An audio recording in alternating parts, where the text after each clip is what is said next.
എന്നുണ്ടെങ്കിൽ അതിൻ്റെ 3 ഇരട്ടി, അതായത് ഏകദേശം 2000 രൂപയുടെ അടുത്ത് നമ്മൾ ആ ലൈസൻസ് എടുക്കാൻ വേണ്ടിയിട്ട് നമ്മൾ ഉപയോഗിക്കും. അതുപോലെ നമ്മുടെ 99 രൂപയാണെന്നുണ്ടെങ്കിൽ നമുക്ക് 120 രൂപ അടക്കണമായിരുന്നു. അത് കഴിഞ്ഞ മിനിസ്ട്രിയിൽ നമ്മൾ നിരന്തരം സമ്മർദ്ദം ചെലുത്തിയപ്പോൾ ആ ഒരു സ്ലാബ് നമുക്ക് ഒഴിവാക്കിയായിരുന്നു. 240 ഉണ്ടായിരുന്നത് 350 ആക്കി, 350 ഉണ്ടായിരുന്നത് 450 ആക്കിയിട്ടൊക്കെ വർദ്ധിപ്പിച്ചിട്ടുണ്ട്. അപ്പോൾ അത് ഇപ്പോഴത്തെ തട്ടിയിട്ടുണ്ട്. അതായത് നമുക്ക് എല്ലാവർക്കും രൂപ ജില്ലാ കമ്മിറ്റിയിൽ അടക്കാണ്. അപ്പോൾ നമ്മൾ പറയും 30,000 രൂപ മരണാനന്തര ധനസഹായം, ആർക്കാണ് മരണാനന്തര സഹായം വേണ്ടത്? അതിനകത്ത് എമൗണ്ട് അപ്ലിക്കേഷൻ ജില്ലാ കമ്മിറ്റിയിൽ അടക്കുന്നുണ്ട്.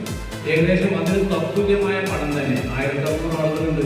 അതിന് തത്തുല്യമായ പണം തന്നെ ജില്ലാ കമ്മിറ്റിയിൽ നമ്മുടെ അംഗങ്ങൾ മരണപ്പെടുന്നത് വളരെയധികം പ്രയാസമാണ്. അപ്പോൾ നമ്മളെല്ലാവരും കൂടി കൂടിച്ചേർന്നുകൊണ്ട് നിങ്ങൾക്ക് ഷെയർ തന്നുകൊണ്ട് അതിനു വേണ്ട ബോണ്ട് തന്ന് അതിനുവേണ്ട എഗ്രിമെന്റ് തന്നത് നിങ്ങൾ മുടക്കുന്ന പണത്തിന് റെസീറ്റ് തന്ന് ഇതിനേക്കാൾ ഞങ്ങൾക്ക് വളരെ ബുദ്ധിമുട്ടുണ്ടോ?